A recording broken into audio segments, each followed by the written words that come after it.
क्रिस्त में प्रिय भाई और बहनों,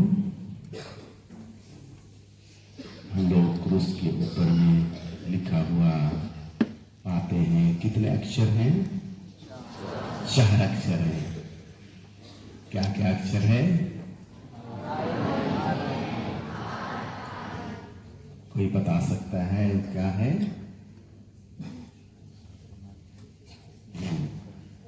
वास्तव में आई नहीं है, ये लिखा हुआ है और ये 3 भाषा में लिखा हुआ था। ग्रीक में था, तो महाराष्ट्र थे, इब्रानी भाषा में था, क्योंकि यहूदी लोग इब्रानी भाषा बोला करते थे और बोलते भी हैं। फिर शासन करने वाले उस जमाने में यरूशलेम में रोमन लोग थे और इसलिए ये रोमन अक्षर में भी लिखा हुआ है और यही हमारे लिए रोमन अक्षर ही अभी तक प्रचलित है। इसलिए कि रोमन अक्षर संत पापा जहां रहते इन भाषा में ही है, इसलिए रोम का इतिहास ही पूरी है। हालांकि यीशु का जन्म एशिया में होता है, लेकिन धर्म का प्रचार क्योंकि प्रथम संत पापा संत पतरस धर्म प्रचार के लिए रोम चले जाते हैं, यूरोप चले जाते हैं। इसलिए यीशु का जन्म एशिया में होता है, लेकिन केंद्र बनता है रोम में और इसीलिए हम लोग कहते हैं इसको Roman Catholic church, RC church. यहां से वहां चला जाना और क्यों वहां ले जाना? क्योंकि यीशु ने कहा था तुम पेतरुस हो अर्थात चट्टान, और इसी चट्टान पर मैं अपना कलीसिया खड़ा करूंगा। जहां उसका कब्र है वहीं पर संत पतरस का महागिरजाघर बना है और उसी के बगल में संत पापा भी रहते हैं। इसलिए संत पतरस पहला संत पापा रहे और बाकी आज तक अभी संत पापा फ्रांसिस हैं, तब तक वहीं उनका रहना टिकना है। ये शब्द का अर्थ हिंदी में सबको जानते हैं, क्या होता है? यीशु नाजरी, यहूदियों का के राजा। तो यहाँ पर लैटिन में तो उसको कहेंगे यीशु नाजरी, रेक्स यूडेई।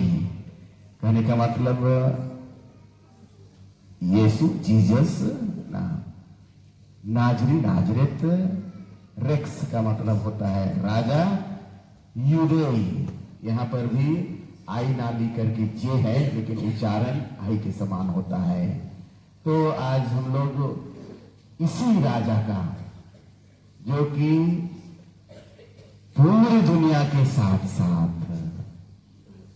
विशेष रूप से स्वर्ग के अधिकारी बन गया और इसीलिए उसको मुकुट पहनाया गया। यीशु सबके राजा है, हम क्रिस्तानों के केवल नहीं है, लेकिन जो भी दुनिया में है सबके सब के राजा है। और इसीलिए इसका अगर गौर किया जाए तो सब दृष्टिकोण से अब हम लोग कह सकते हैं कि उसका जो अधिकार है वो हमारे ऊपर है। ऐसे ही हम लोग नहीं कह सकते हैं कि बहुत से ऐसे क्रिस्तान धर्म फैल गया, लेकिन 2025 साल हो गया है और 2025 साल का अगर गौर किया जाए तो 1500 ईस्वी में सबसे अंधकार का समय रहा, जहां पर ख्रिस्तीय धर्म कई गुटों में बढ़ गए और उसी समय जेल चर्च भी अलग हुआ, अंग्लिकन चर्च भी हुआ, सीने चर्च भी अलग हुआ। तो ये 1500 ईस्वी अंधकार का समय था। और लेकिन उसी समय संत इग्नासियस लोयोला का भी जन्म होता है, संत फिलिप नेरी का भी जन्म होता है, संत फ्रांसिस जेवियर का भी जन्म होता है, संत जॉन का भी जन्म होता है, संत तेरेसा का भी जन्म होता है। तो देखेंगे तो ईश्वर का राज इतना अंधकारमय दुनिया में चलते हुए भी वो खत्म नहीं हुआ। आखिर क्यों? इसको हम लोग सोचना चाहिए हम लोग को। क्यों? एक ही शब्द है और वो है यीशु खुद आज हम लोग को बोले सत्य का साक्षी। इसलिए हम लोग सभी कोई सत्य का साक्षी देने के लिए आए हैं। यीशु सत्य के साक्षी थे और सत्य को ही हम लोग को प्रचार करना है। सत्य के साक्षी है और यही सत्य कितना भी आप उसको दबाएंगे वो कभी खत्म नहीं होता है। झूठ का दुनिया को आप कुछ दिन के लिए आप बढ़ा सकते हैं, आप बहुत सुंदर मंदिर भी बना सकते हैं, लेकिन सत्य का मंदिर सभी समय के लिए खड़ा रहता है। झूठ का मंदिर या झूठ का घर कुछ दिन के लिए ही केवल होता है कहेंगे। और अभी हम लोग देखेंगे विभिन्न तरह से जहां भी झूठ है, झूठ को पकड़ में आ ही जाता है और जिसका फल यही होता है कि झूठ, जैसे कहा जाता है इटालियन में, शैतान डिक्ची बनाता है लेकिन ढक्कन नहीं बनाता है। और झूठ यही चीज है। इसलिए हम प्रत्येक जन आज यही निर्णय करना चाहिए हम लोगों को कि हम सत्य के साक्षी हैं। और यही कारण है कि 2025 वर्षों से ये कलीसिया लगातार ही बढ़ते जा रही है। जब मैं इटली में था तो रोमन इतिहास को, सभ्यता को पढ़ते पढ़ते हम लोग का एक इतिहासकार था फादर राजा नेरोन के बारे जब बताया जाता था तो ऐसे लगता था कि लोगों को तेल गरम करके उसमें यीशु जी उठाए कहने वालों को उस तेल में डबका दिया जाता था। एक दिन में 200 लोगों को उसी तरह से कर दिया जाता था। तब भी क्रिस्तान धर्म का अंत नहीं हुआ। कारण यही है, फिर बताता हूं।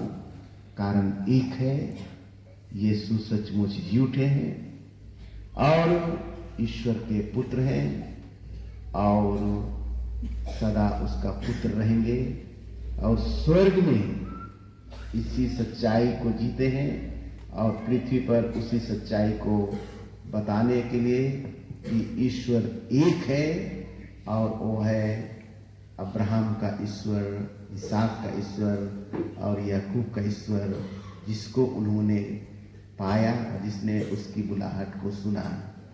और इसलिए यीशु का राज कभी अंत नहीं होगा। विभिन्न रूपों में अगर देखिएगा तो एक एक चीज, सच क्या है? सच का अर्थ लड़ाई झगड़ा नहीं है। सच का अर्थ, और जो सच को मानता है वो व्यक्ति लड़ाई नहीं करता है।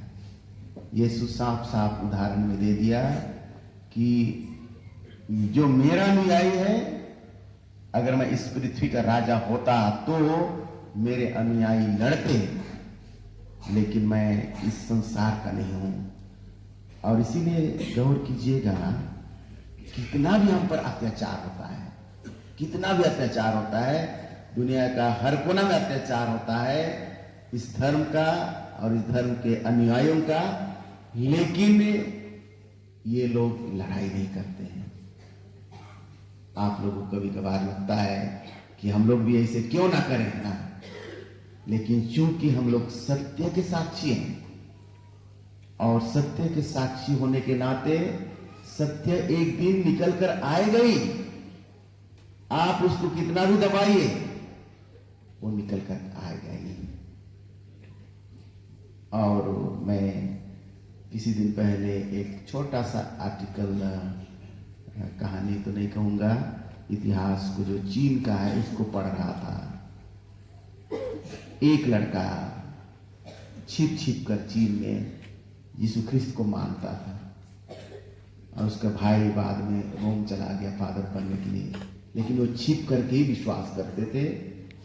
और वो पकड़ा जाता है,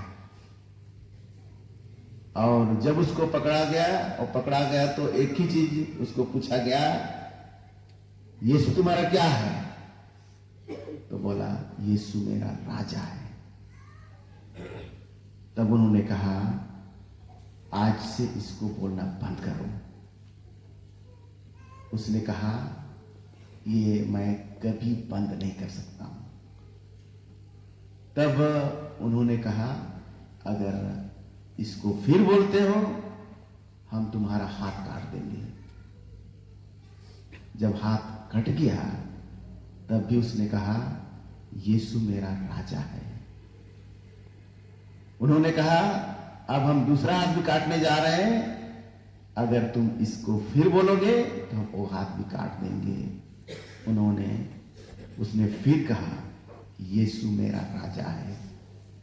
दूसरा हाथ कट जाता है। तब फिर कहा गया, अगर तुम यही कहोगे तो तुम्हारा पैर काट देंगे।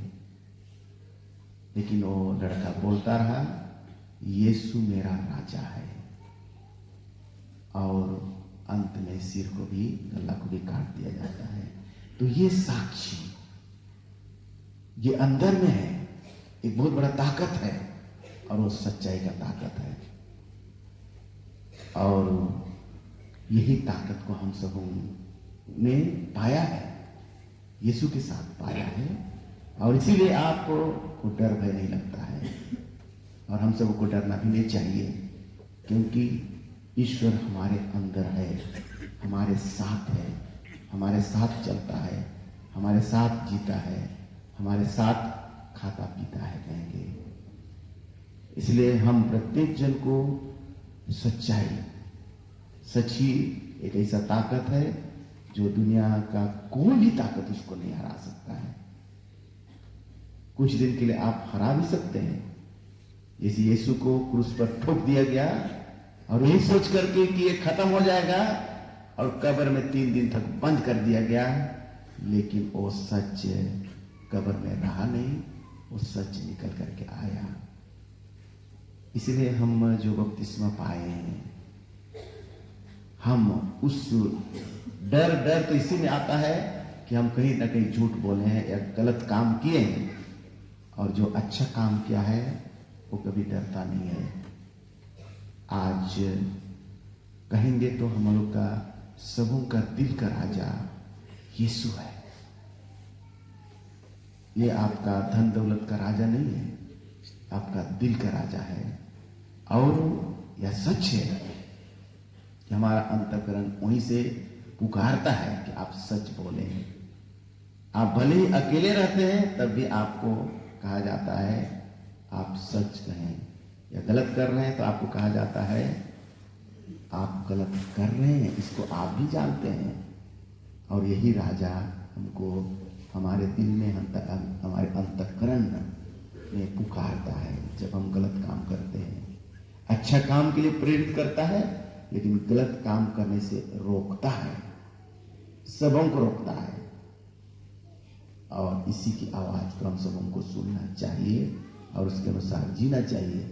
और 2 चीज कहता है ये, पहला चीज, सब समय सच बोलो क्योंकि ईश्वर सच है।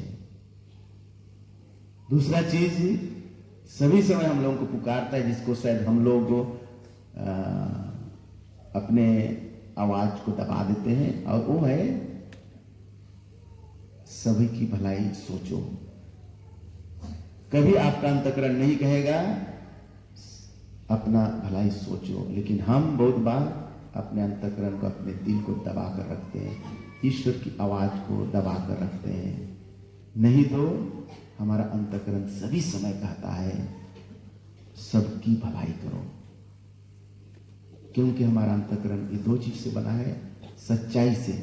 और इसी को यीशु ख्रिस्त हम सबों को बाद में दो ही वाक्य से 10 आज्ञा को संक्षेप करते हुए कहता है, ईश्वर को पूरे मन से, पूरे दिल से, पूरे शक्ति से प्यार करो और अपने पड़ोसी को अपने समान प्यार करो। ऐसे प्यार नहीं, लेकिन अपने समान।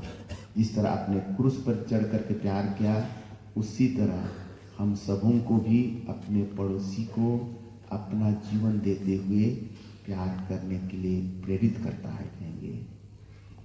तो आइए हम लोग आज अपने जीवन को थोड़ा देखें। हम किसका सेवा करते हैं? सत्य की सेवा करते हैं कि असत्य का?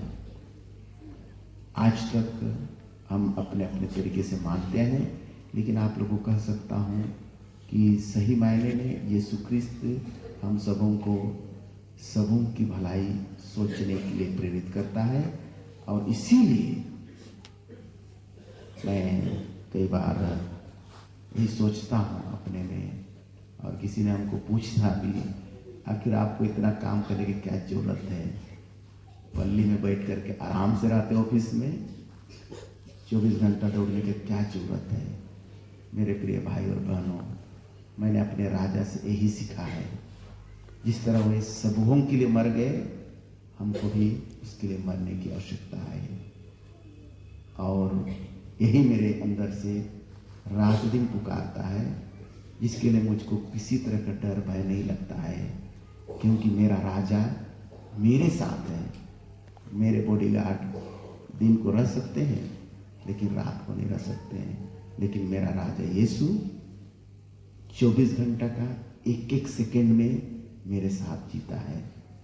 और वही हम लोगों का जीवन और मरण दोनों का निर्णय लेता है।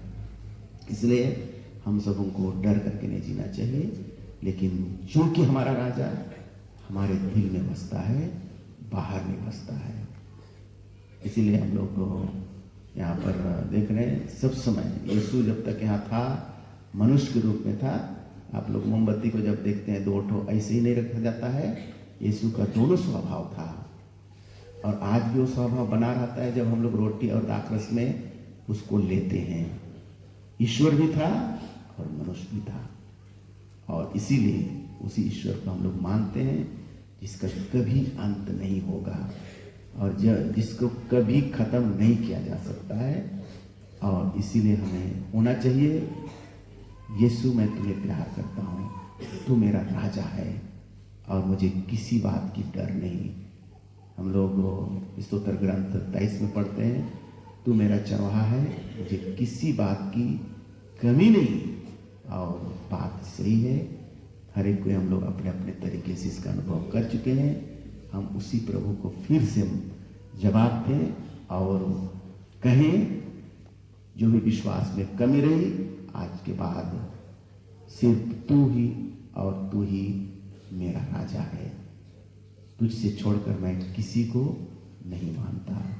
इसी को लेकर आज हम दिन भर चिंतन करें और अपने जीवन से साक्षी दें, गलत का नहीं, सच्चाई का, लड़ाई का नहीं, प्यार का, विभाजन का नहीं, एकता का। प्रभु राजा